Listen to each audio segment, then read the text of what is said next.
The letter arrived at the Grimshaw household on a Wednesday morning in late April of 1876, carried by a postal rider who seemed to find the whole situation amusing, though he tried to hide his grin behind a mustache that had seen better grooming days. Jane Grimshaw stood by the parlor window of her family's modest home in Carson City, Nevada, her weight supported by the wooden crutch tucked under her right arm, watching her father read the document with an expression that shifted from confusion to outrage to something that looked dangerously close to calculation. Her leg had been twisted since birth, the right one shorter than the left, the foot turned inward in a way that made walking without assistance impossible, and sometimes made even standing a challenge that left her gasping with pain. At 22 years old, Jane had long since accepted that marriage was not in her future.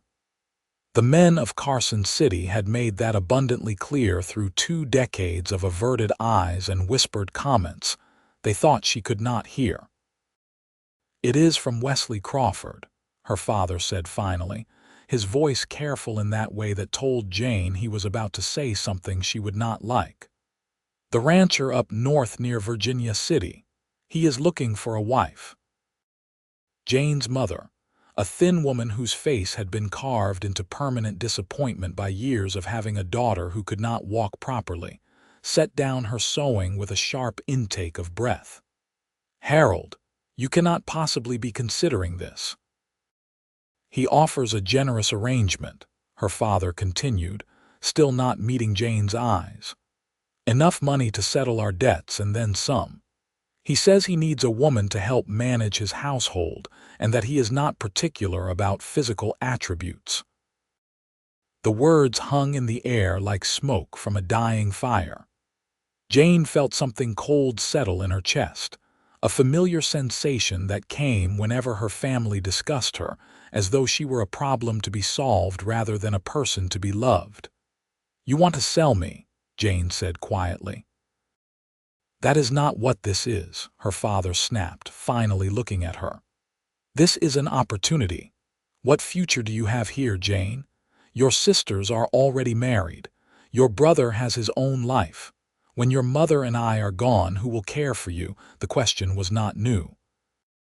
Jane had heard variations of it for as long as she could remember.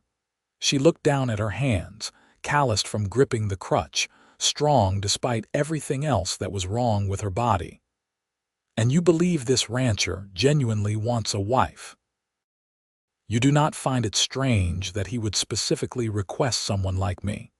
Her mother made a small noise that might have been agreement, but her father was already shaking his head. "The man is a successful cattle rancher, Jane. He owns 3,000 acres and runs 200 head of cattle. Perhaps he is simply practical.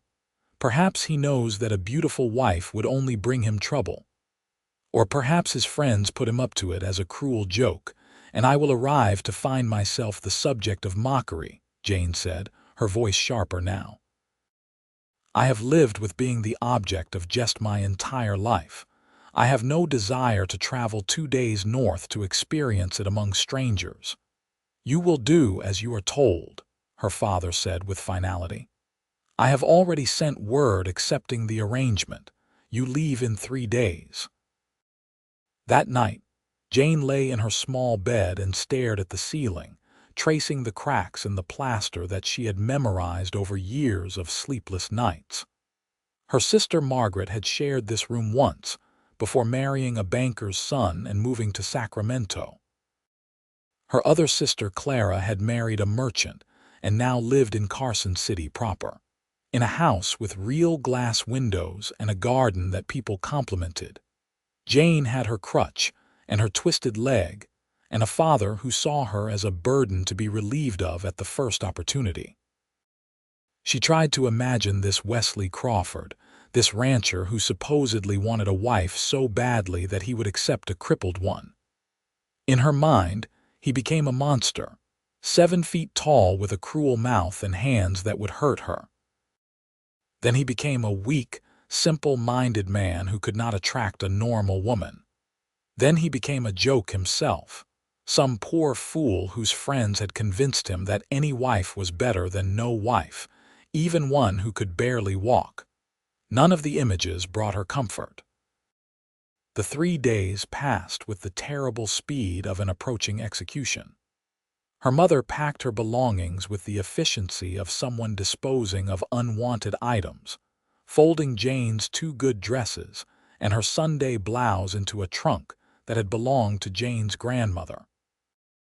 Her father purchased her passage on a freight wagon heading north, paying extra for the driver to see her delivered directly to the Crawford ranch. Her sisters came to say goodbye.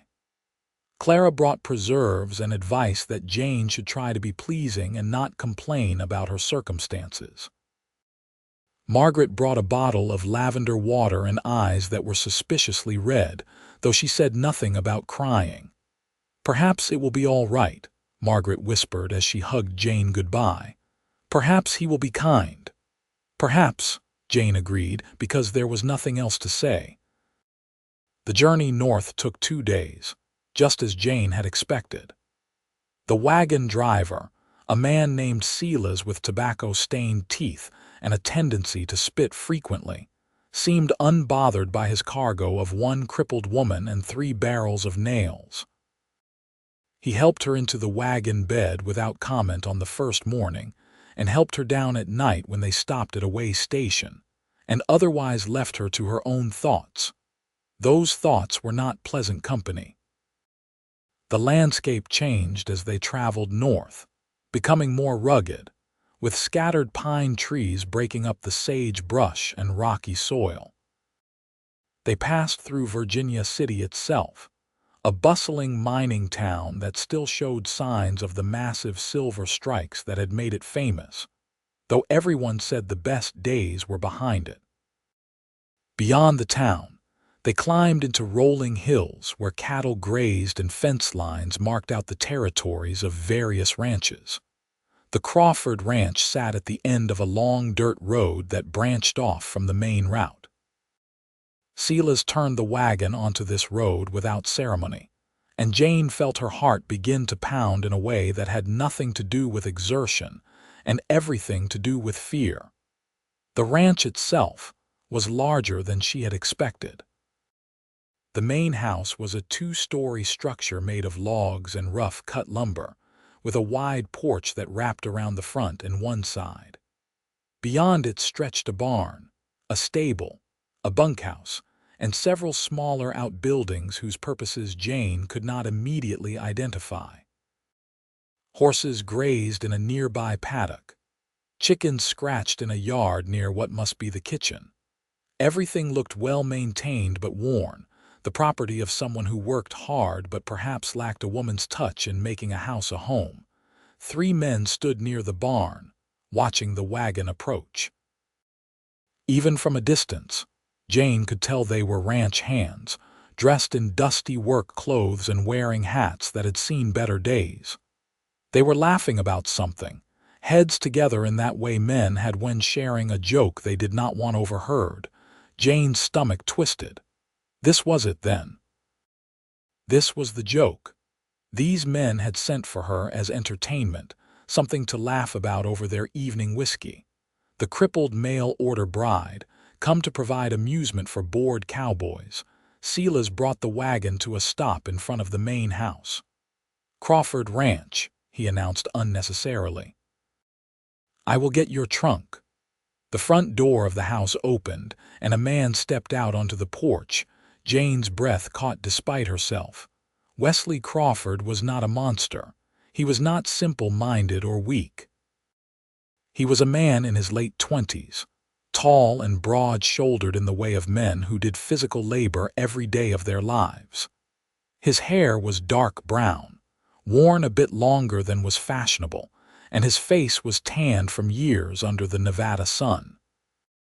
He wore work pants and a shirt with the sleeves rolled up, revealing forearms marked with old scars and new scratches. What struck Jane most, however, were his eyes. Even from the wagon, she could see that they were a striking blue-gray, and that they were fixed on her with an expression she could not read.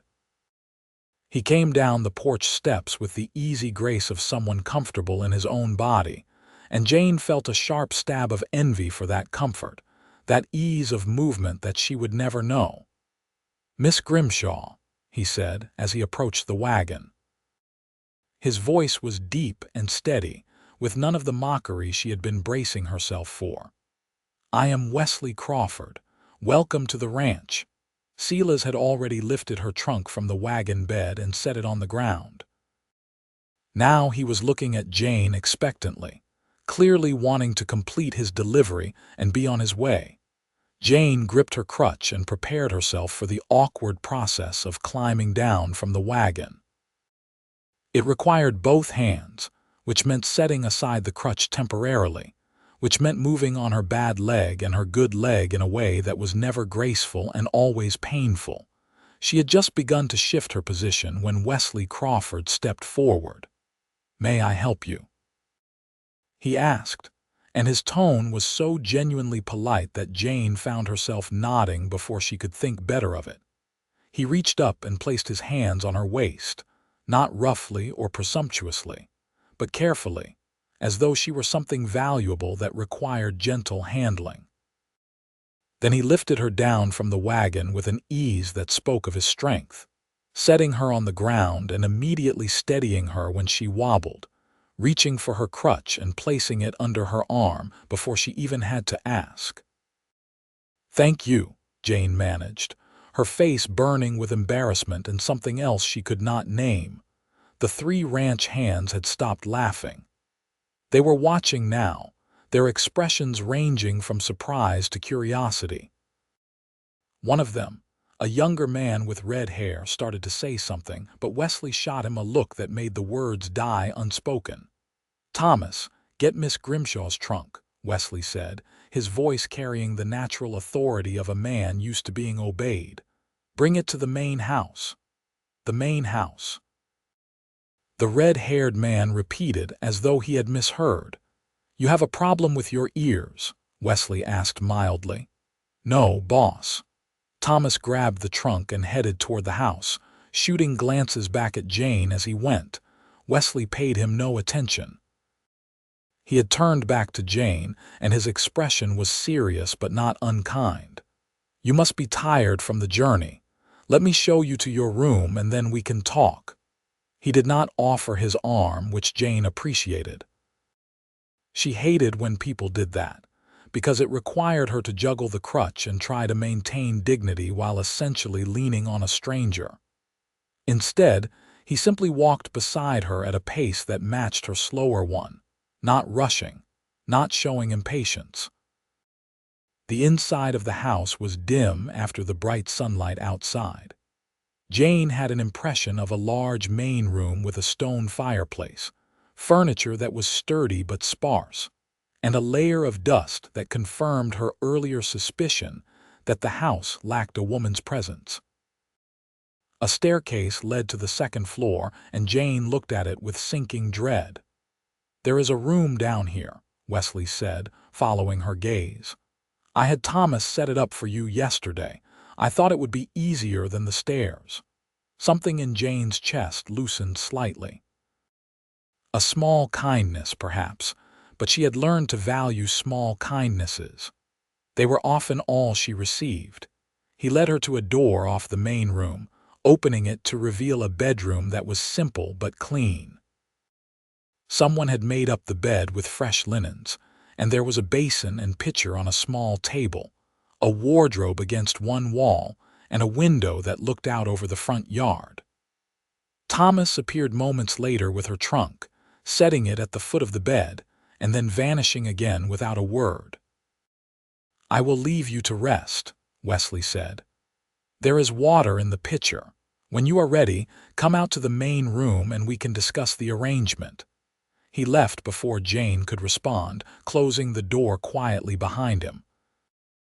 Jane stood in the center of the room, her weight on her crutch, and tried to make sense of what was happening. This was not the reception she had expected. There had been no mockery, no cruel laughter, no indication that this was all an elaborate joke. Wesley Crawford had been nothing but courteous, and he had anticipated her needs in a way that suggested actual thought and consideration. Perhaps her father had been right. Perhaps this was simply a practical arrangement with a practical man. Or perhaps the joke was more subtle than she had anticipated, and the cruelty would come later, once Silas and his wagon were too far away to offer escape. Jane lowered herself onto the bed, propping her crutch against the wall within easy reach. The mattress was surprisingly comfortable, stuffed with something that gave beneath her weight without being too soft. Through the window, she could hear the sounds of the ranch, men calling to each other, horses nickering, the distant lowing of cattle. This was her life now. This ranch, this room, this man who was supposedly her intended husband. She pressed her hands against her face and tried not to cry. After allowing herself a few minutes of weakness, Jane stood and straightened her dress as best she could. The journey had left it creased and dusty, but there was nothing to be done about that now. She splashed water from the pitcher onto her face, tucked a few stray strands of dark hair back into her bun, and prepared herself to face whatever came next. Wesley was waiting in the main room, standing by the fireplace with his hands in his pockets. He had clearly been staring into the cold hearth, lost in thought, because he startled slightly when Jane emerged from the bedroom. "Miss Grimshaw," he said, and then paused. "Or may I call you Jane?" "Jane is fine," she said. Her voice came out steadier than she felt, which was something. "Jane, then, and you should call me Wesley." He gestured to a chair near the fireplace. "Please sit. We should talk about why you are here." Jane made her way to the chair and lowered herself into it gratefully. Her leg was aching from the journey and from the stress of the day, a deep throb that she knew from experience would only get worse as the hours passed. Wesley took a chair across from her, sitting forward with his elbows on his knees, his expression serious. "I assume your father showed you my letter," he began. "He told me you were looking for a wife," Jane said bluntly. "He mentioned money changing hands. Beyond that, I know very little." Wesley winced. "It was not meant to be phrased quite that way. I offered to pay your father's debts and provide a settlement for the family, because I assumed that any respectable family would need assurance that their daughter was going to a man of means. I did not intend for it to sound like a purchase. But that is what it is it not?" Jane met his eyes directly. "You sent for a wife as one might send for supplies. I was delivered on a freight wagon between shipments of nails and flour. Let us not pretend this is some grand romance." "No," Wesley agreed quietly. "It is not a romance. It is a practical arrangement, and I will be honest with you about why I made it." He stood and walked to the window, looking out over his property. "I am 28 years old. I have spent the last 8 years building this ranch from nothing. When I came here, this was open range. I bought the land, built the buildings, gathered the herd. I worked alongside my men during the day and kept the books at night. I have made this place successful." He turned back to face her. "But I am tired, Jane. I am tired of eating beans and bacon because I cannot cook anything else. I am tired of sleeping in a cold house because I have no time to make it a home. I am tired of keeping my own accounts and mending my own clothes and living half a life because I have put everything into this ranch and nothing into myself." "So you want a servant," Jane said. "Someone to cook and clean and mend. Why call it marriage? Why not simply hire someone?" "Because I want more than a servant," Wesley said. "I want a partner, someone who has a stake in this place, who will care about it succeeding. I want someone to talk to in the evenings, someone whose opinion I can value. I want a wife, Jane, in the true sense of the word." "And you think a crippled woman who was sent to you by her father is the answer to that desire?" Jane heard the bitterness in her own voice and did not try to hide it. "Forgive me for being skeptical, Mr. Crawford, but I have lived my entire life being the woman that no man wanted. I find it difficult to believe that suddenly I am what someone needs." Wesley was quiet for a long moment. Then he came back and sat down, leaning forward again to look at her directly. "I did not ask for a crippled woman, Jane. I asked for a woman who was intelligent, practical, and willing to work hard. I asked for someone who would not expect grand romance or pretty words, but who would value honesty and respect. Your father responded to my advertisement and told me about you. He said you were sharp-minded and capable, that you could read and write and keep accounts. He said you had a good hand for sewing and that you knew about managing a household. He mentioned your leg as though it were a relevant detail, but to me, it was not the important part." Jane felt something shift in her understanding. "You knew about my leg before I arrived." "Yes." "And you still agreed to the arrangement." "Yes." Wesley held her gaze. "Jane, I need a wife who will be here at this ranch working beside me. I need someone who will not run off to San Francisco at the first opportunity because she finds ranch life too hard or too boring. I need someone who will be invested in building something lasting. Your father suggested that you might be that person. I agreed to meet you and see if we would suit each other." "And if we do not suit?" Jane asked. "What then? Will you put me back on a freight wagon and send me home? If you wish to return home, I will arrange it and ask nothing in return," Wesley said steadily. "But I hope you will give this a chance, Jane. I am offering you a life here, a real life as my wife and partner. I am offering you respect and a home of your own. I am not offering you love, because I do not know you well enough for that, but I am offering you the opportunity for us to build something good together." Jane looked at him, this man who had appeared in her life like a sudden storm, unexpected and potentially dangerous. He seemed sincere, but her experience had taught her that seeming and being were often very different things. "Your men were laughing when I arrived," she said. "I saw them by the barn." Wesley's jaw tightened. "I will speak with them. They think this is a joke. They think you took a crippled bride as some kind of entertainment. They think whatever they want until I tell them otherwise," Wesley said, and there was steel in his voice now. "This is my ranch, Jane. What I say here is law. If my men have a problem with my wife, they can find work elsewhere." "Wife." He said the word so easily as though it were already settled, as though Jane had agreed to something she had not yet agreed to. But what choice did she have, really? Return to Carson City and her parents' house, to live as a burden until they died and she became her siblings' burden instead. At least here she might have purpose. At least here she might be valued for something other than the inconvenience she represented. "I want to be clear about expectations," Jane said. "You spoke of a true marriage. Does that mean you expect me to share your bed?" Wesley's face reddened slightly, but he did not look away.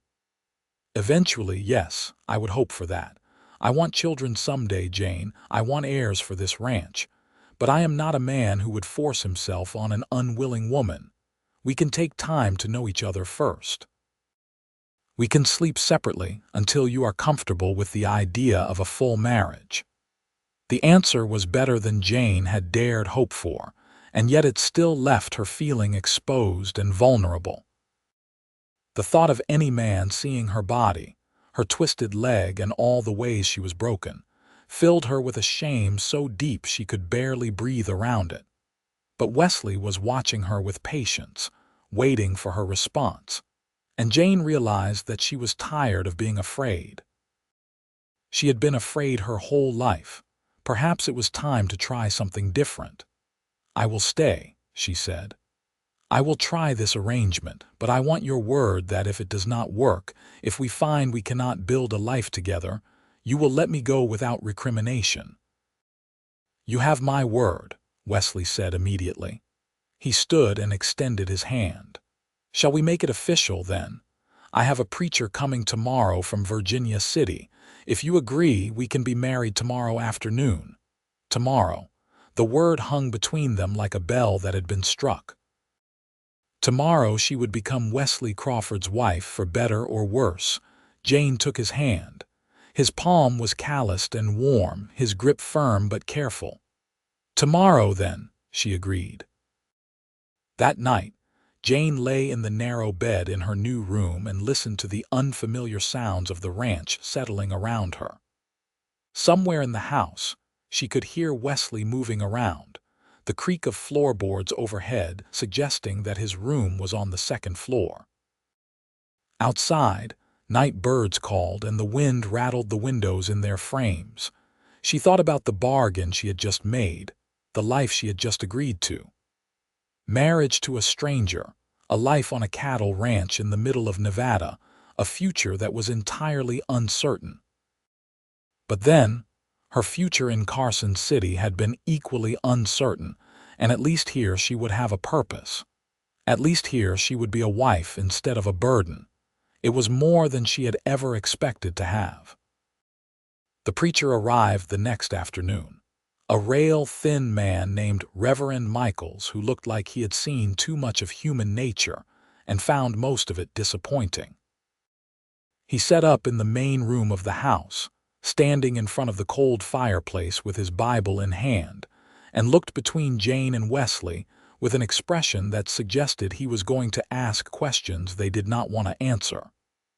"This is rather sudden," Reverend Michaels said. "You sent word only yesterday that you needed a wedding performed." "Jane and I have been corresponding for some time," Wesley said smoothly.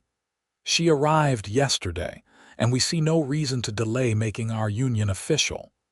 This was a lie, but Jane appreciated the intention behind it. A story of correspondence and courtship sounded better than the truth of a financial transaction and a crippled daughter sent away by her family. Reverend Michaels looked at Jane. "Young lady, are you entering into this marriage of your own free will?" "Yes," Jane said. Her voice was steady. "Do you understand that marriage is a sacred bond, not to be entered into lightly?" "I do." The Reverend seemed like he wanted to say more, but Wesley was looking at him with an expression that suggested his patience was limited. After a moment, Reverend Michaels sighed and opened his Bible. "Very well, then. Let us begin." The ceremony was brief and perfunctory, stripped of any romance or sentimentality. Reverend Michaels read the traditional words, asked the traditional questions, and pronounced them man and wife with the enthusiasm of someone completing an unpleasant chore. Wesley had produced a simple gold band from his pocket, and when the time came, he slipped it onto Jane's finger with gentle care.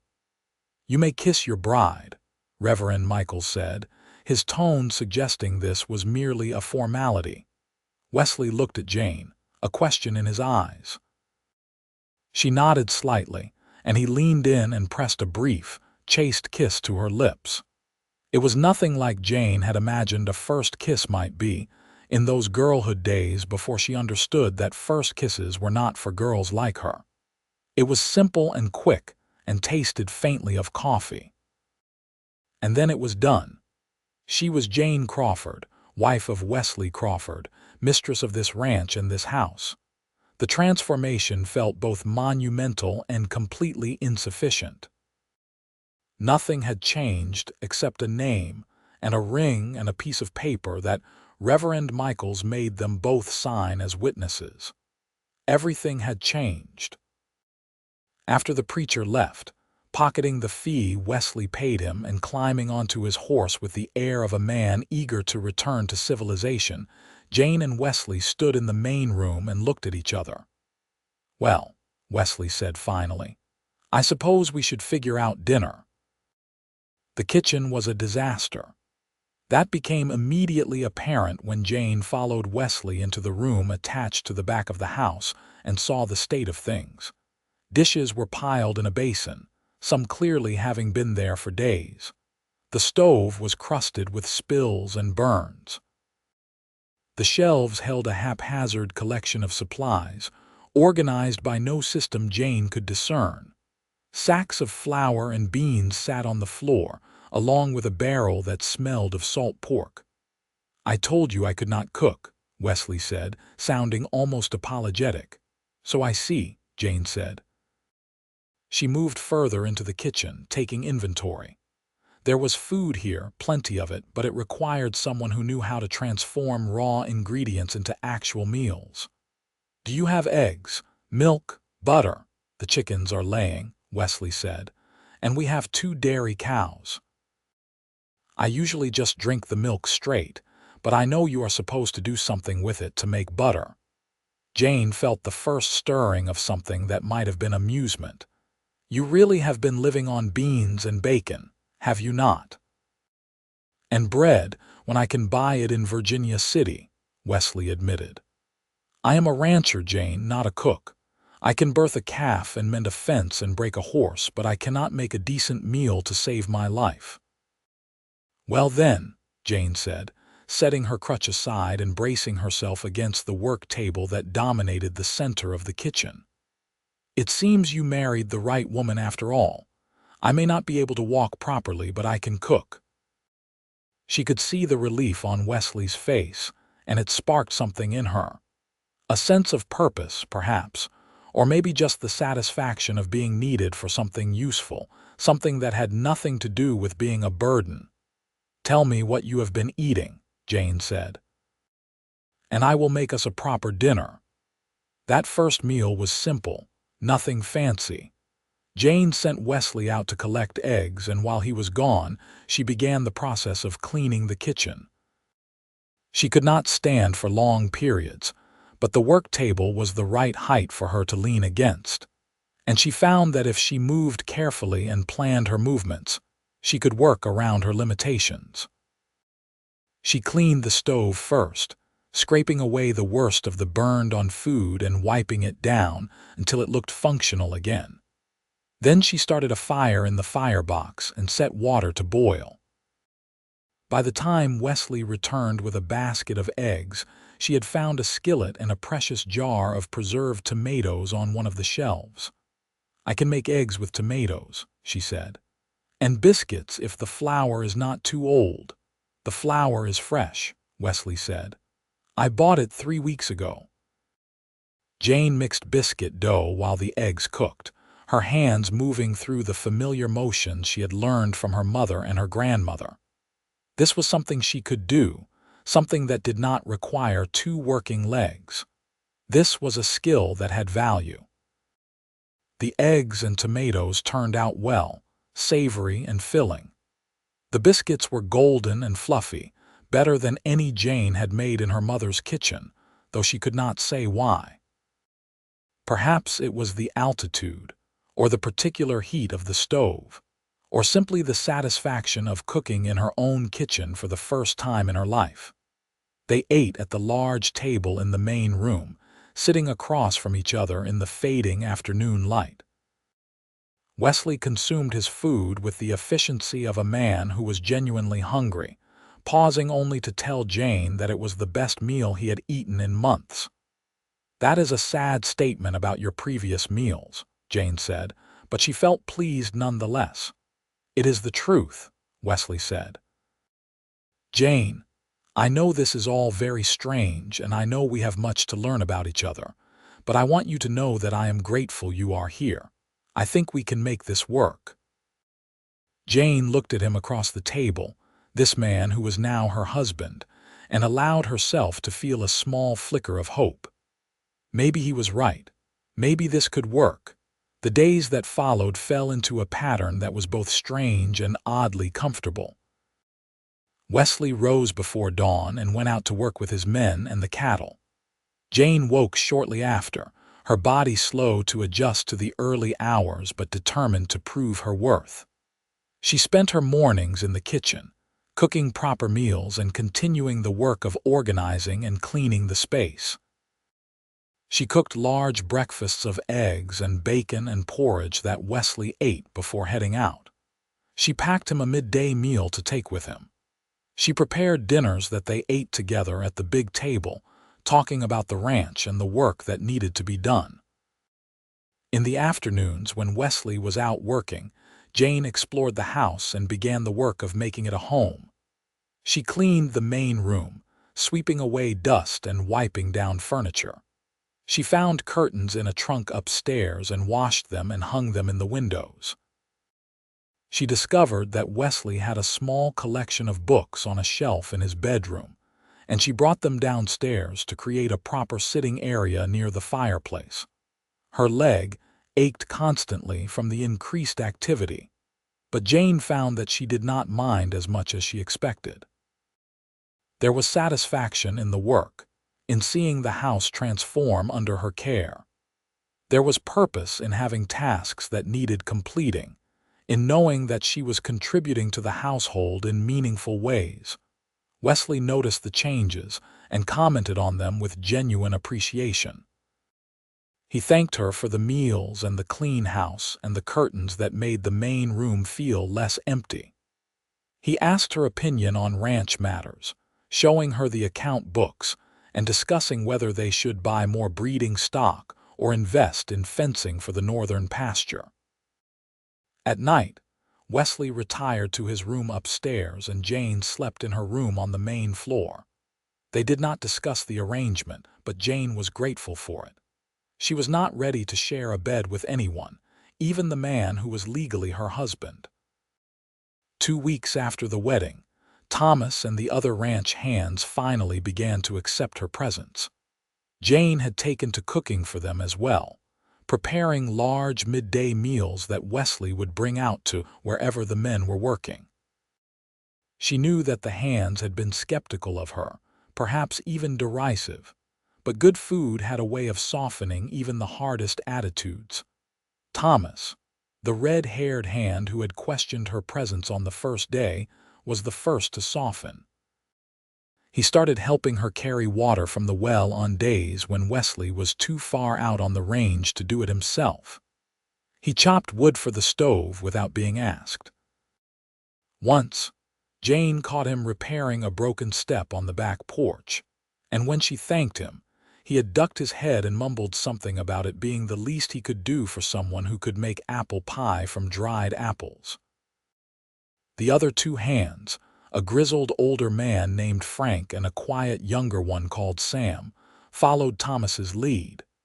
They began treating Jane with respect, tipping their hats when they saw her and complimenting her cooking.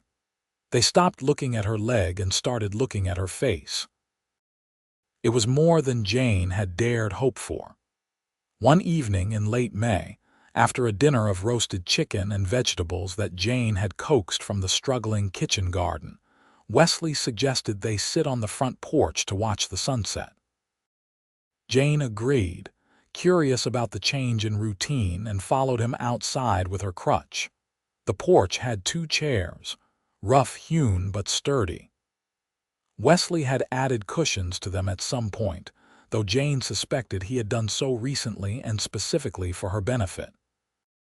They sat in comfortable silence as the sun sank toward the horizon, painting the sky in shades of orange and pink and purple. "I have been thinking," Wesley said after a while, "about what you said when you first arrived, about my men thinking this was a joke." Jane tensed slightly but said nothing. "You were right," Wesley continued. "They did think it was a joke.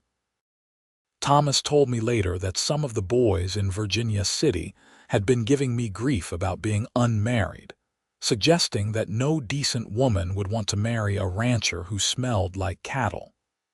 When I put out the advertisement for a wife, they thought I was desperate. When your father's letter arrived mentioning your leg, some of them thought it was funny. They thought I was getting what I deserved for being too proud to court properly." "Why are you telling me this?" Jane asked quietly. "Because I want you to know that I never saw it that way," Wesley said, turning to look at her. "I never thought of you as a joke, Jane. I saw your father's letter and I saw an opportunity to meet a woman who might actually want the life I am offering. Not because she had no other choice, but because she could see the value in it." "I had no other choice," Jane pointed out. "Maybe not," Wesley acknowledged. "But you could have refused to stay. You could have demanded I send you home after one day. You did not. You chose to give this a chance, and you have made this house better than it has ever been. You have made my life better. I am grateful for that, and I wanted you to know it. Jane felt something warm bloom in her chest, a feeling she could not quite name. Thank you, she said, because there seemed nothing else adequate to say. They sat in silence for a while longer, watching the sun disappear and the stars begin to emerge in the darkening sky. Jane thought about the past weeks, about how her life had changed in ways she never expected. She thought about waking up in a house that was beginning to feel like home, about cooking meals for people who appreciated them, about sitting on a porch with a man who treated her with respect and kindness. It was not the life she had imagined in those girlhood days of dreams and wishes. But it was a good life, better than what she had left behind, and perhaps with time it could become even more. Wesley, Jane said, surprising herself. I am grateful, too, for this opportunity, for your kindness, for treating me like a person rather than a burden. He reached over and took her hand, the gesture simple and warm. You are not a burden, Jane. You are my wife, and I am glad you are here. They sat like that, hands linked, until the stars filled the sky and the night grew cold enough to drive them inside. June brought heat and the hard work of summer on the ranch. Wesley and his men were gone for long hours, moving cattle to better grazing and maintaining the fence lines that kept the herd contained. Jane threw herself into the work of managing the household, cooking and cleaning and tending the garden that she was slowly bringing back to life. She also began to explore beyond the immediate house and yard. Her crutch made movement difficult, but Jane found that she could manage short distances, and there was something freeing about being able to walk outside without the judgmental eyes of Carson City, watching her every awkward step. She visited the chickens and collected eggs, making friends with the hens through patience and scattered corn. She investigated the root cellar and took inventory of what was stored there, making mental notes about what they would need to preserve for the coming winter. She even ventured as far as the barn one afternoon, wanting to see the horses and cattle that were such a central part of the ranch. Thomas found her there, standing at the paddock fence and watching a beautiful bay mare crop grass in the afternoon sun. That is Rosie, Thomas said, coming to stand beside her. She is a good horse, gentle. The boss sometimes uses her for checking the near pastures. She is beautiful, Jane said. Thomas looked at her sideways. You know how to ride? No, Jane admitted. I never had the opportunity.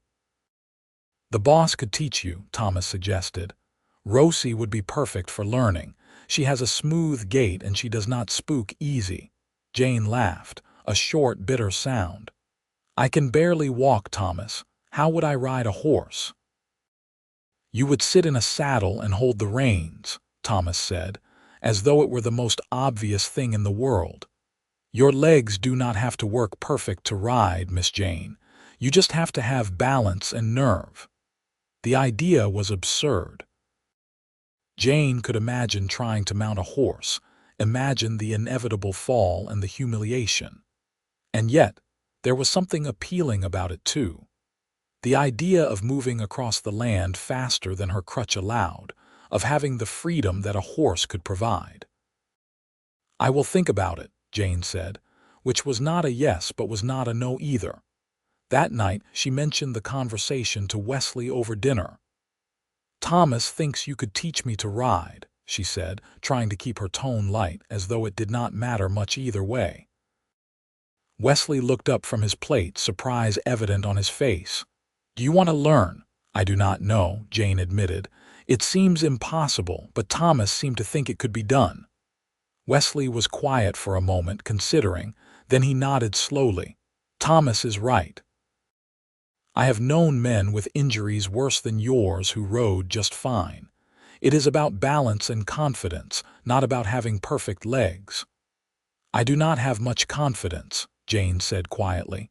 Then we will build it, Wesley said firmly. "If you want to try, I will teach you. But only if you want to, Jane. I will not force you to do something that frightens you." Jane thought about it through the rest of the meal and into the evening as she cleaned up the kitchen.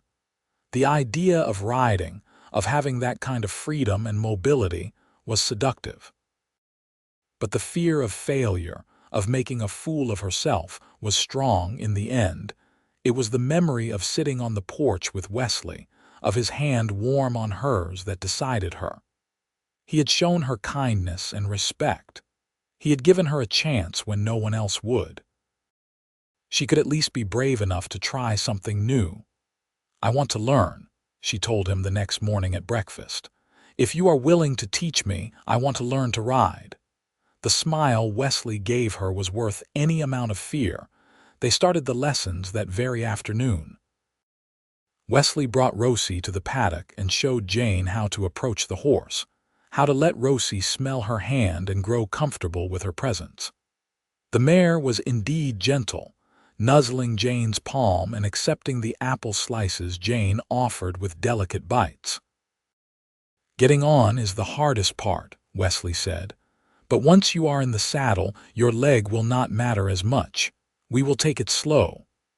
He had brought a mounting block, a sturdy wooden step that would make climbing into the saddle easier. Even so, it took 3 attempts and a great deal of patience on everyone's part before Jane finally managed to get herself onto Rosie's back. Her bad leg made the process awkward, and she nearly fell twice, but Wesley was there to steady her each time, his hands firm on her waist, his voice calm and encouraging. And then, suddenly, she was up. She was sitting in the saddle, her bad leg in the stirrup just like her good one, her hands gripping the saddle horn, and beneath her was a living creature that shifted its weight and snorted softly. "How does it feel?" Wesley asked, looking up at her with something like pride in his eyes. "Terrifying," Jane admitted, but she was smiling. "And wonderful." They did not go far that first day. Wesley led Rosie around the paddock at a slow walk, one hand on the bridle while Jane focused on staying balanced and trying not to panic. Her bad leg ached from the unfamiliar position, but she found that Thomas had been right. Once she was in the saddle, her twisted leg did not matter nearly as much as it did on the ground. By the time Wesley helped her down, Jane was exhausted and exhilarated in equal measure. Her body hurt in new ways, muscles protesting the strain of riding, but she felt accomplished. She had done something she thought impossible. "You did well," Wesley told her as she steadied herself on her crutch. "A natural rider." "You are lying," Jane said, but she was still smiling. "But I appreciate the encouragement." They continued the lessons over the following weeks. Each day, Jane grew more comfortable in the saddle. Wesley taught her how to hold the reins, how to guide Rosie with gentle pressure, how to sit the horse's gait without bouncing awkwardly. He taught her how to start and stop, how to turn, how to read the horse's mood and respond accordingly. And gradually, Jane began to feel something she had never felt before: freedom. When she was on Rosie's back, her twisted leg did not matter. She could move across the land as easily as anyone else. She could keep pace with Wesley when he rode beside her. She was not a crippled woman struggling with a crutch. She was just a woman on a horse, riding across the Nevada hills under the summer sun. One afternoon in early July, Wesley suggested they ride out to the northern pasture to check on part of the herd. It would be the longest ride Jane had attempted, more than an hour each way, but she agreed without hesitation. The thought of doing real ranch work, of being useful in this new way, was too appealing to resist. They set out mid-morning, with Jane on Rosie and Wesley on his big roan gelding named Duke. The air was already hot, but a breeze kept it from being unbearable. They rode through sage brush and around scattered junipers, following fence lines and cattle trails that Wesley knew by heart. He pointed out features of the land as they went, explaining where the property lines were, which pastures were best for summer grazing, where the water sources were located. Jane listened and asked questions, and Wesley answered them with the patience of a good teacher. She realized as they rode that this was what Wesley had meant when he talked about wanting a partner, someone who would understand the ranch and care about its success, someone who could ride out with him and share in the work.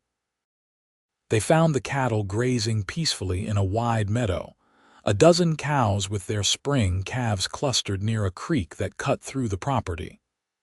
Wesley counted them efficiently, making sure all were present and healthy. Jane watched him work, noticing the way he moved among the cattle with confidence, the way he examined each animal with a practiced eye.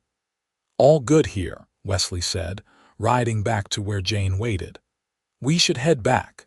It will be hot riding this afternoon." But instead of turning Duke toward home, Wesley paused. He was looking at Jane with an expression that was difficult to read. "What is it?" Jane asked. "I was just thinking," Wesley said slowly, "about how much has changed in the past 2 months. When you arrived, I was not sure this would work. I hoped, but I was not sure. And now here you are, riding out with me to check the cattle, running my household like you have been doing it for years. You have exceeded every expectation I had, Jane." Jane felt her cheeks warm. "I am only doing what needs to be done." "You are doing more than that," Wesley said. "You have made my house a home. You have made my life better in ways I did not know I needed, and I wanted you to know that I see it. I value it. I value you." The words hung in the air between them, weighted with meaning. Jane's heart was beating faster, and she could not entirely attribute it to the heat or the exertion of riding. "Wesley," she said, and then found she did not know what else to say. He rode Duke closer until the 2 horses were side by side. "I am falling in love with you, Jane," he said quietly. "I did not expect it, and I am not sure when it happened. But somewhere between your apple pies and your sharp wit and the way you refuse to let anything stop you, I fell in love. And I needed to tell you, even if you are not ready to hear it." Jane stared at him, her mind reeling. Love. He loved her. This man, this good, kind man who had given her a home and taught her to ride and treated her like she mattered, loved her. "I do not know what to say," she whispered. "You do not have to say anything," Wesley said. "I am not asking for anything, Jane. I just wanted you to know how I feel. The rest can come in its own time." They rode back to the ranch in silence, but it was not an uncomfortable silence. Jane's mind was churning, trying to process what Wesley had said, trying to examine her own feelings. Did she love him? She was not sure. She cared for him, certainly. She respected him. She enjoyed his company and felt safe in his presence. Was that love? Or was it simply gratitude and companionship? She thought about the way her heart lifted when she heard him come in from work each evening. She thought about how she looked forward to their meals together, to their conversations on the porch. She thought about how much she had missed him during the long hours when he was out working, how the house felt emptier without his presence. Maybe that was love. Maybe love did not have to be the grand passion of storybooks. Maybe it could be this quiet, steady warmth that had grown between them over weeks of shared meals and small kindnesses. That night, after dinner, Jane asked Wesley to sit with her in the main room instead of retiring to his bedroom upstairs. He agreed readily, settling into the chair across from where she sat on the small sofa she had claimed as her own. "I have been thinking about what you said today," Jane began, her hands twisted together in her lap. "About your feelings." Wesley leaned forward, his expression serious. "Jane, you do not have to respond. I meant what I said. I am not asking for anything." "Let me finish," Jane said gently. "Please." He nodded and fell silent. "I have spent my entire life being told that no man would ever want me," Jane said, the words coming slowly as she tried to articulate thoughts and feelings she had never spoken aloud before. My family loved me, I think, but they always saw me as a burden, something to be dealt with and managed. When I came here, I thought it was more of the same. I thought you saw me as a solution to a problem, nothing more, Jane. Wesley started, but she held up a hand. But you have shown me something different, she continued. You have shown me that I have value beyond what I can do with my hands, or despite what is wrong with my leg. You have given me respect and kindness, and you have asked for my opinions and cared about my thoughts. You have taught me to ride and made me feel capable and strong. You have given me a home, Wesley, a real home for the first time in my life. She paused, gathering her courage. I do not know if what I feel is love. I do not have enough experience with love to be certain, but I know that I care for you deeply. I know that I think about you constantly. I know that you have become the most important person in my life, and I know that I want to be a true wife to you in every sense of the word. Wesley's eyes widened slightly. Are you sure? I am sure, Jane said, and she was. The fear was still there, the shame about her body and its imperfections, but it was overshadowed by something stronger. Trust. Faith that Wesley would be gentle with her, that he would not hurt her or mock her. Wesley crossed the small distance between them and knelt in front of the sofa, taking her hands in his. Jane Crawford, you are the most remarkable woman I have ever met, and if you will have me, I will spend the rest of my life proving to you that you were always worthy of love. You were never a burden. You were a gift, and I am the luckiest man alive that you ended up on my ranch. Then he kissed her, and this time it was not the brief, chaste kiss of their wedding day. This was deeper, warmer, full of the feelings that had been growing between them. Jane kissed him back, her hands coming up to rest on his shoulders, her heart pounding with a mix of nervousness and joy. When they finally pulled apart, Wesley rested his forehead against hers. We should go upstairs, he said quietly. To my room, if you are ready. I am ready, Jane said, though her voice shook slightly. But Wesley, you should know, my leg, it is not just twisted. There are scars, places where the bone grew wrong. I am not beautiful to look at.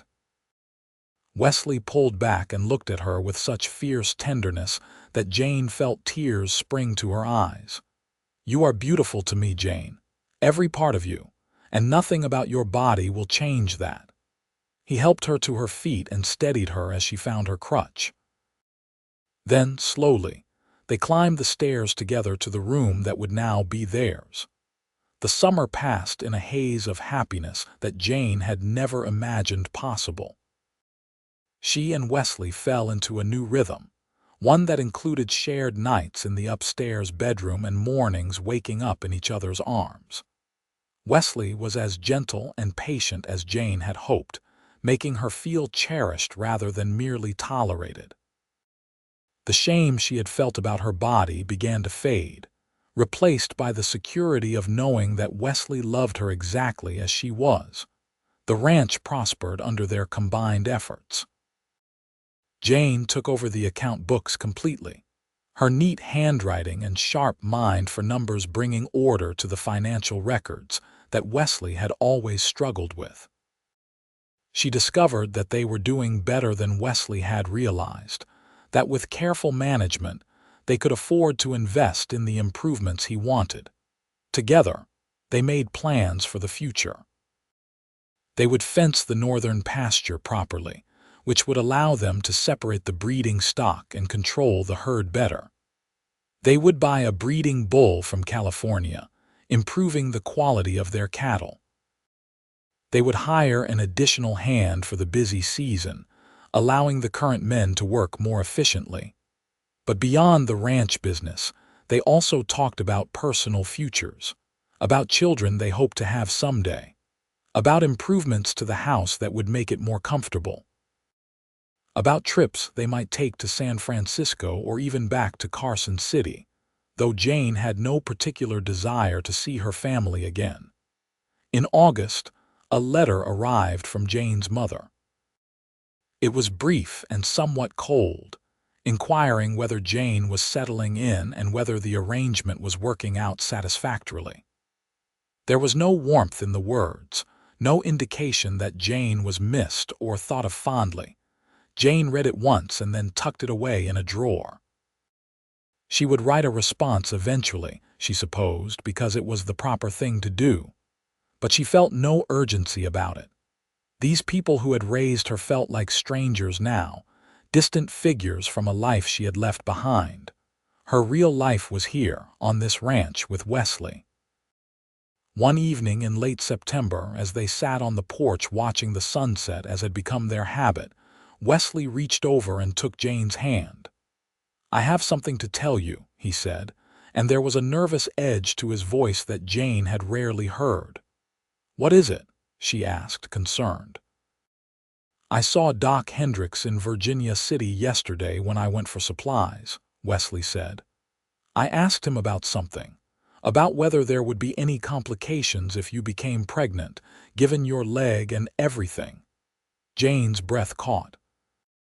They had not been preventing pregnancy, but neither had they discussed it directly. The possibility hung between them, unspoken but present. "What did he say?" Jane asked quietly. "He said that your leg should not affect your ability to carry a child or give birth," Wesley said. "He said the twisted bone is in your lower leg, not your hips or spine, so there is no reason to expect problems. But he also said that if you became pregnant, he would want to examine you to be certain." Jane was silent for a long moment, processing this information. "Why did you ask him?" "Because I want children with you," Wesley said simply. "But only if it is safe. Only if you want them too. I would never risk your life or health for the sake of an heir, Jane. You are more important to me than any child could be." Jane felt tears prick her eyes. "I want children too," she said. "I want to give you sons to inherit the ranch. I want to fill this house with the sound of children's laughter. I want everything, Wesley. Everything we can build together." "Then we will have it," Wesley said, pulling her close.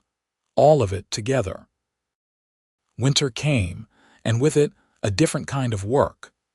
The cattle were brought to the lower pastures where they could be fed and monitored through the cold months. Wesley and his men spent long days ensuring the animals had enough to eat, and that none were lost to the harsh, whether that could blow through without warning. Jane spent those months making the house as comfortable as possible.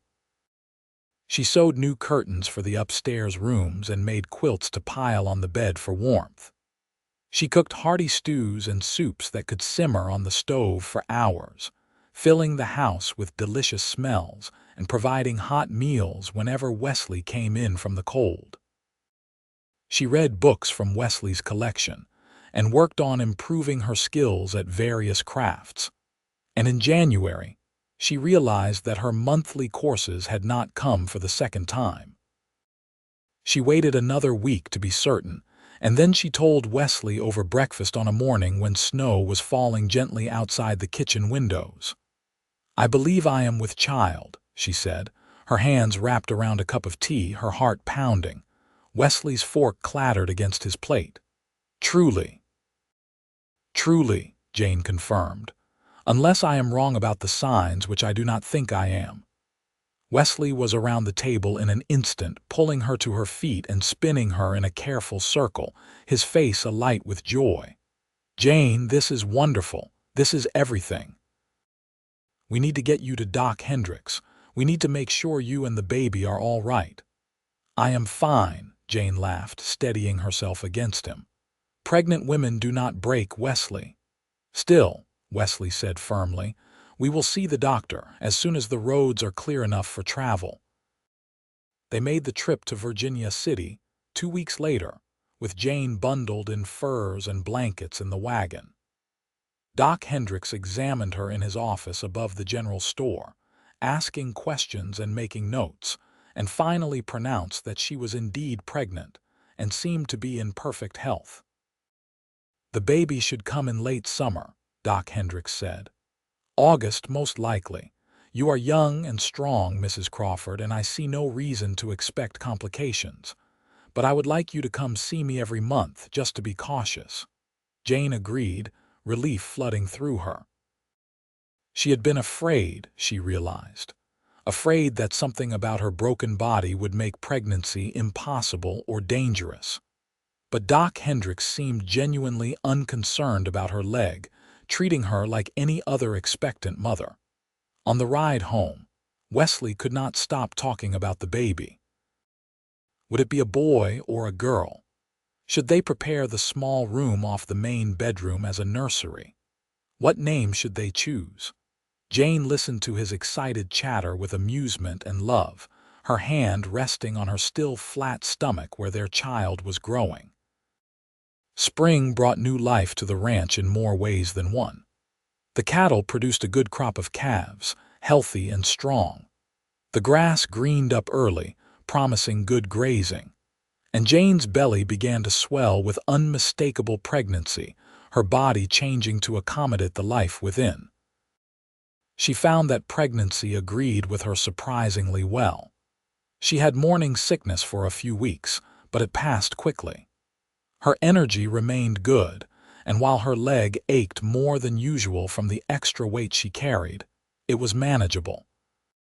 She continued to cook and manage the household, only gradually slowing down as the baby grew larger.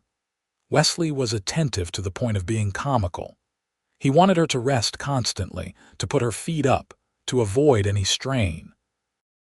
Jane had to remind him repeatedly that she was pregnant, not dying, and that she was perfectly capable of continuing her normal activities within reason.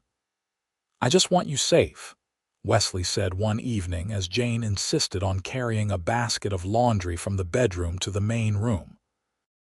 "You and the baby are the most precious things in my life. And we will be safe," Jane assured him. "But I cannot spend the next 4 months sitting in a chair doing nothing. I would go mad." In May, Thomas married a girl from Virginia City, a pretty blonde named Sarah who had been writing to him for months. Wesley hosted the wedding at the ranch, with Jane organizing a celebration dinner that the whole town seemed to attend. Jane found herself playing hostess with an ease that would have shocked her family back in Carson City, greeting guests and making conversation, and generally being the mistress of a successful ranch. Sarah pulled Jane aside during the party, her eyes wide. "Thomas has told me so much about you," Sarah said. "About how you came here and transformed this place, about how you learned to ride and how you keep the accounts and cook for everyone. You are quite remarkable." Jane felt herself flush with pleasure at the compliment. "I am only doing what any wife would do." "No," Sarah said seriously. "You are doing what any exceptional wife would do. Thomas says Mr. Crawford was half wild before you arrived, living like a hermit and letting the house fall apart around him. You changed everything." The words stayed with Jane through the evening and into the following days. She had changed everything. She, the crippled girl that no one had wanted, had come to this ranch and built a life that mattered. She had a husband who loved her, a child on the way, a household that ran smoothly under her management, and the respect of the community. It was more than she had ever dreamed possible. August arrived with scorching heat and the growing discomfort of advanced pregnancy. Jane was huge now, her belly seeming to take up all available space. Her leg ached constantly from the extra weight, and she had taken to using her crutch even inside the house, which she had not needed to do for months.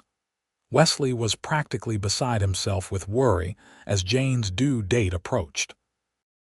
He wanted to bring her to Virginia City to stay near the doctor, but Jane refused. She wanted to have the baby at home, in the house she and Wesley had made together. "Doc Hendricks can come here if needed," Jane said firmly. "I am not spending weeks in town waiting for the baby to arrive." "But what if something goes wrong?" Wesley asked, his fear evident. "Then we will deal with it," Jane said, taking his hand and placing it on her belly where the baby was currently kicking vigorously. "Feel that. That is a strong, healthy baby. Everything will be fine." She hoped she was right.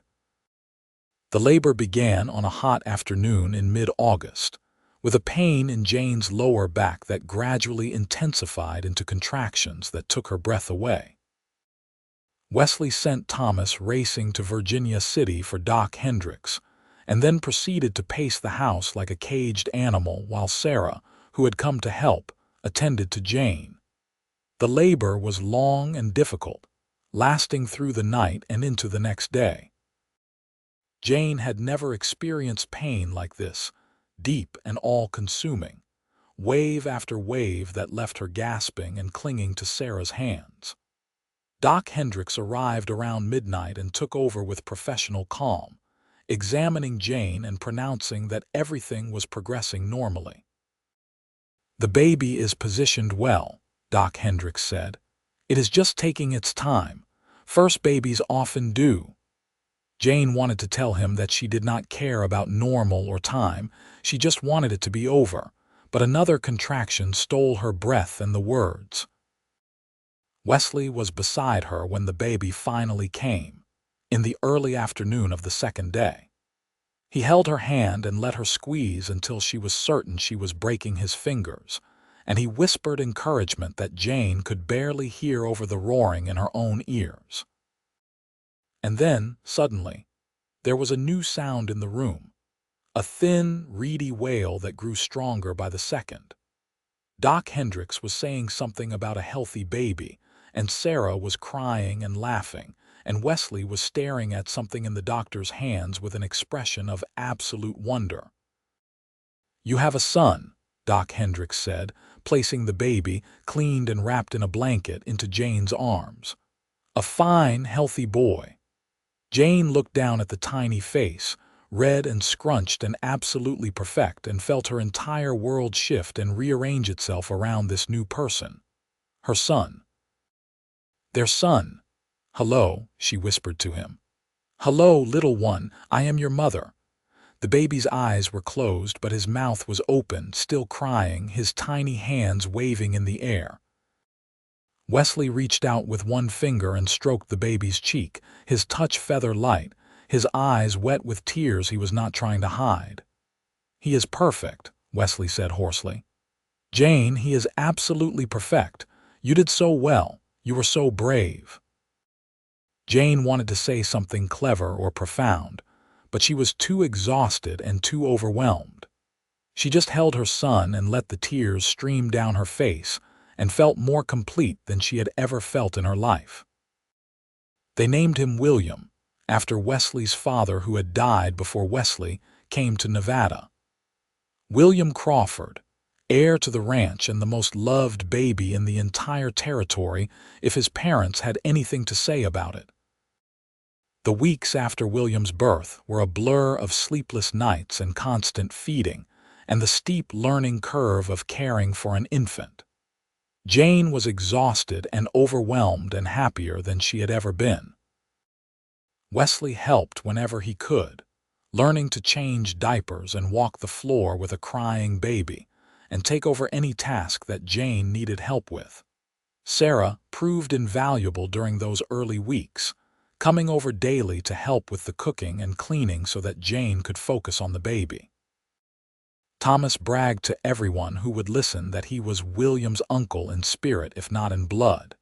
And Frank and Sam took turns whittling toys for the baby that he was far too young to appreciate, but that sat on a shelf in the nursery awaiting the day when he could play with them.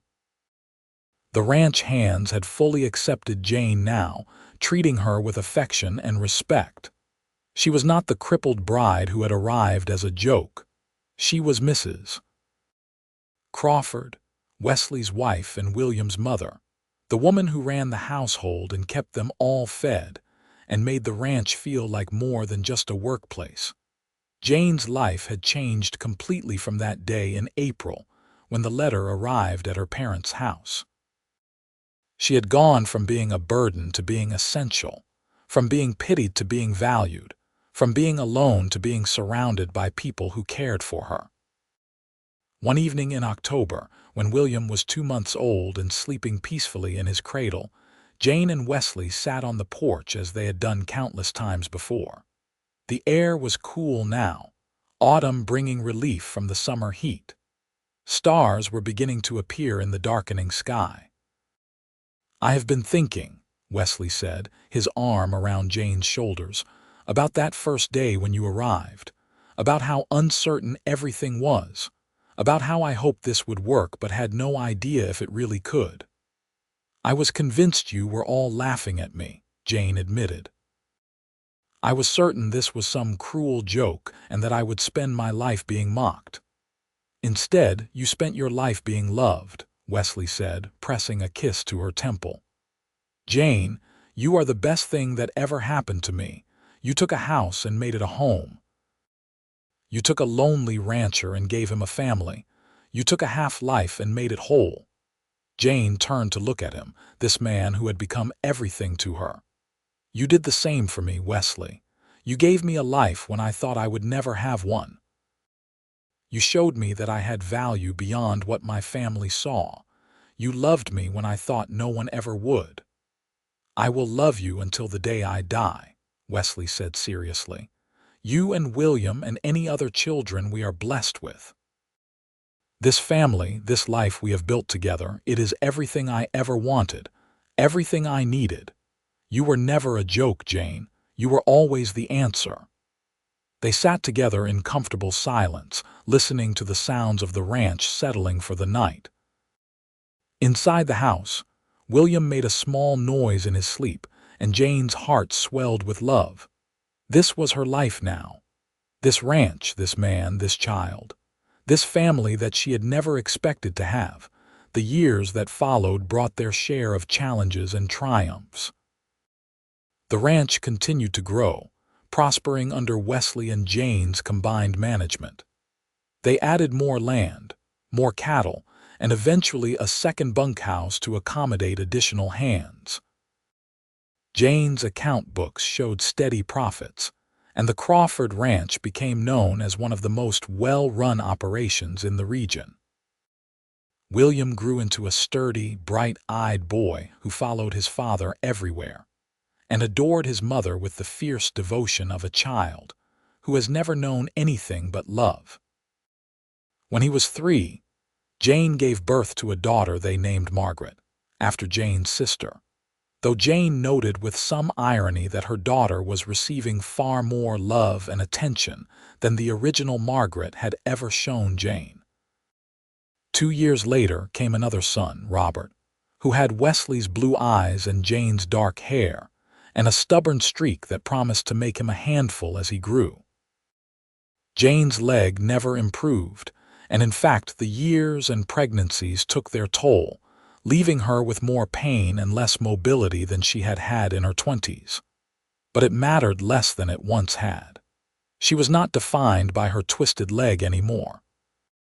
She was defined by her sharp mind and her capable hands and the family she had built. Wesley's hair began to gray at the temples, and his face gained lines from years of sun and wind and laughter. He never looked at Jane with anything but love, never made her feel that she was less than what he wanted. He helped her when she needed it and stepped back when she did not, always respecting her independence even as he provided support. Thomas and Sarah had children of their own, 3 girls in quick succession, and the children all grew up together on the ranch, running wild through the fields and learning to ride almost before they could walk. Frank retired eventually, too old for the hard work of ranching, and Wesley gave him a small house on the property and a pension that allowed him to live comfortably.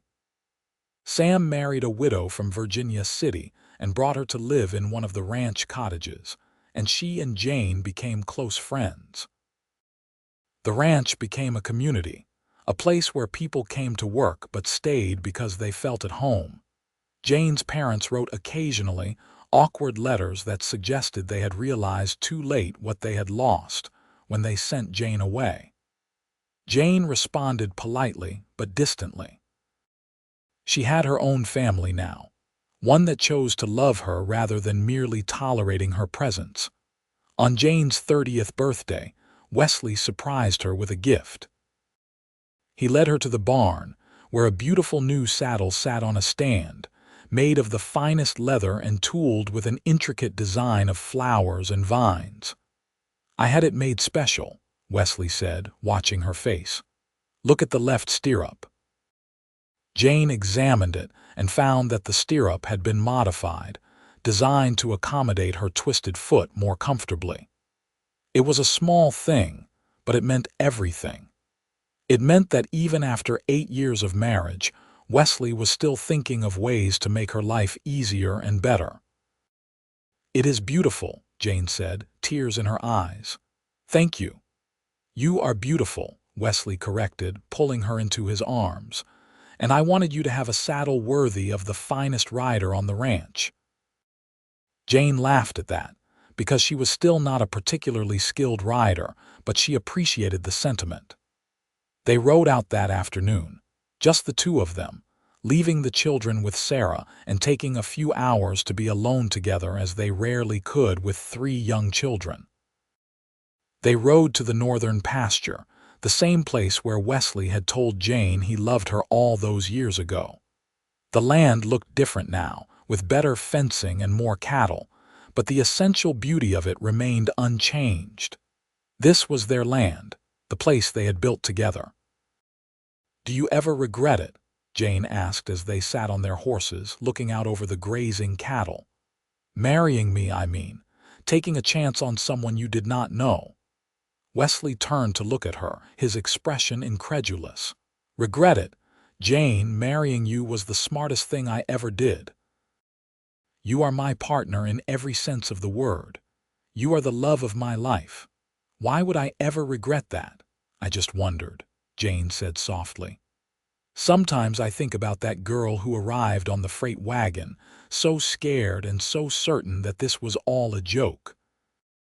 I think about how different my life might have been if you had sent me back. Then I am grateful every day that I did not," Wesley said. He rode Duke closer until his leg was touching hers. "Jane Crawford, you are the best thing that ever happened to me, and I will spend the rest of my life making sure you know it." They kissed there in the pasture, 2 people who had found each other against all odds and built something beautiful together. The years continued to pass, each one bringing new joys and new challenges. William grew tall and strong, learning the ranch from his father and showing a natural aptitude for the work. Margaret proved to have her mother's head for numbers and her father's love of horses, a combination that would serve her well. Robert was the adventurous one, always getting into trouble and scrapes that left Jane equally exasperated and amused. There were hard times, too. A brutal winter when they lost part of the herd. A drought year when the grass struggled to grow and they had to buy hay at premium prices. The death of old Duke, Wesley's faithful horse, who had carried him for 15 years before old age finally took him. But through it all, Jane and Wesley faced everything together. They made decisions as partners, supported each other through difficulties, celebrated victories as a team. The love that had grown between them only deepened with time, becoming the foundation on which everything else was built. On their 15th wedding anniversary, Wesley insisted on taking Jane to San Francisco for a week.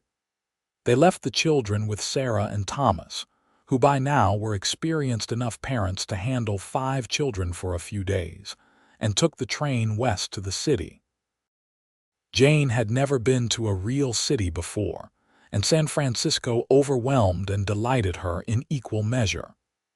Wesley took her to fine restaurants, and the theater and shops where she could buy things she had only read about in magazines. But the best part was simply being alone with him, away from the demands of the ranch and the children, able to focus on each other the way they had when they were newlyweds. "I love our life," Jane told him one evening as they sat in their hotel room, looking out over the city lights. "I love our children and the ranch and everything we have built, but I also love this, just us together." "I love you," Wesley said simply. "That is the beginning and end of everything for me, Jane. I loved you when you arrived scared and uncertain. I loved you when you learned to ride and started running my household. I loved you when you gave me 3 beautiful children. And I will love you when we are old and gray and sitting on that porch watching our grandchildren play." "Grandchildren," Jane laughed. "That is still years away." "But it will come," Wesley said. "And we will face it together like we have faced everything else." They returned to the ranch refreshed and ready to dive back into their lives. The children welcomed them home with enthusiasm, all talking at once about everything that had happened while they were gone. The ranch had continued to run smoothly in their absence, a testament to the capable hands they had trained and the solid foundation they had built. Jane settled back into her routines with satisfaction. This was her life, her home, her family. She was no longer the crippled girl that no one wanted. She was Jane Crawford, wife and mother and partner in one of the most successful ranches in Nevada. She was loved and valued and essential. As Jane approached 40, she began to slow down more noticeably. Her leg hurt more often, and she found herself needing to sit and rest more frequently. Wesley, ever attentive, hired a woman from Virginia City to help with the heavy housework, and Margaret, now 15, took over much of the cooking and daily management of the household. Jane worried at first about becoming useless, about losing the purpose that had defined her life on the ranch. But Wesley and the children would not let her sink into such thoughts. "You are not useless," Wesley told her firmly one evening when she had expressed these concerns. "You are taking a well-earned rest after 20 years of working harder than anyone I know. Let Margaret learn to run a household. Let Sarah help with the cooking. Let me take care of you for a change." "You have always taken care of me," Jane said softly. "Then let me continue," Wesley replied, kissing her forehead. "Jane, you have given me everything. Let me give you some ease in return." So Jane learned to accept help, to delegate tasks, to sit on the porch in the afternoons and watch the ranch continue to function without her constant oversight. It was harder than she expected, letting go of control, but it was also freeing in a way she had not anticipated. William married at 22, bringing home a sensible, capable woman named Elizabeth who reminded Jane of herself in many ways. They built a house on the ranch property, and William took over more of the day-to-day operations, with Wesley transitioning into more of an advisory role. Margaret showed no interest in marrying, declaring that she would rather manage the ranch accounts and help her father with the business side of things. Jane saw her younger self in Margaret's fierce independence and supported her daughter's choices, even when others questioned them. Robert, true to his adventurous nature, announced at 18 that he wanted to join the cavalry and see the world beyond Nevada. Wesley struggled with letting his youngest son go, but Jane reminded him that Robert needed to find his own path, just as they all had. The ranch continued to prosper, now operated by 2 generations working together. Jane watched with satisfaction as William proved to be as capable a rancher as his father, and as Margaret's sharp mind found ways to increase their profits and expand their operations. Jane and Wesley's life settled into a peaceful rhythm, their days filled with the quieter pleasures of middle age. They still sat on the porch each evening, though now with grandchildren playing in the yard. They still rode out together occasionally, though more slowly and for shorter distances. They still talked and laughed and faced whatever came as partners. On their 25th wedding anniversary, the entire ranch gathered for a celebration. The children organized it, bringing in friends and family from all over the region. There was dancing and music and more food than anyone could eat. But the best part for Jane was a speech that William gave, standing up before everyone to talk about his parents. "My mother arrived at this ranch 25 years ago," William said, his voice carrying across the gathered crowd. "People tell me that some folks thought it was a joke, sending my father a bride who could not walk properly. But my father saw what others missed. He saw a woman who was smart and capable and brave. He saw a partner. And my mother saw a man who would treat her with respect and give her the chance to prove herself." William looked at his parents with love evident on his face. Together, they built this ranch into what it is today. They built a family that is strong and loving. They showed all of us what a real partnership looks like, what it means to work together and support each other and choose love every single day. I am proud to be their son. We are all blessed to be part of what they have created." The crowd erupted in applause, and Jane felt tears streaming down her face. Wesley squeezed her hand, his own eyes wet. "We did all right," he said quietly, just for her ears. "We did better than all right," Jane replied. "We did something extraordinary." The years continued their inevitable march forward. Jane's dark hair turned gray, then white. Her face gained lines that showed a life well lived, full of laughter and love. Her leg grew worse with age, until she could no longer walk even with her crutch and had to use a wheeled chair that Wesley built for her himself. But even as her body failed her, Jane's spirit remained strong. She was still sharp-minded, still keeping track of the ranch accounts and offering advice to William and Margaret. She still presided over family dinners and welcomed her growing number of grandchildren with open arms. She was still the heart of the Crawford Ranch, even if she could no longer move through it as she once had. Wesley aged beside her, his hair white and his face deeply lined, but his love unchanged. He pushed her chair around the ranch so she could still see the cattle and the horses.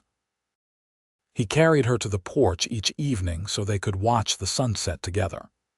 He held her hand and told her stories, and made sure she knew every day how much she was loved. "I was thinking," Wesley said one evening as they sat together, both of them in their 60s now, their life together spanning more than 3 decades. "About that first day when you arrived, about how terrified you looked climbing down from that freight wagon." "I was terrified," Jane admitted. "I thought my life was over. I thought I was being sent away to be mocked and humiliated." "Instead, you found me," Wesley said with a smile, "or I found you, or we found each other." "We found each other," Jane agreed, "and we built something beautiful." "We built everything," Wesley corrected. "Jane Crawford, you took a lonely rancher and a struggling ranch and turned them into a home and a legacy. You gave me children and grandchildren and a life I never dreamed I could have. You were never a joke. You were always the miracle I did not know I was waiting for." Jane reached over and took his weathered hand in her own equally weathered one. "You saved me, Wesley. You looked past what everyone else saw and found me underneath. You gave me a life worth living." "We saved each other," Wesley said firmly, "and I would do it all again in a heartbeat." They sat in comfortable silence as the sun set and the stars emerged. Two people who had found each other against all odds and chosen love every day for more than 3 decades. The ranch stretched out before them, prosperous and beautiful, home to their children and grandchildren and the legacy they had built together. Behind them, through the windows of the house, they could hear the sounds of family. Margaret was arguing with William about some aspect of the ranch operations.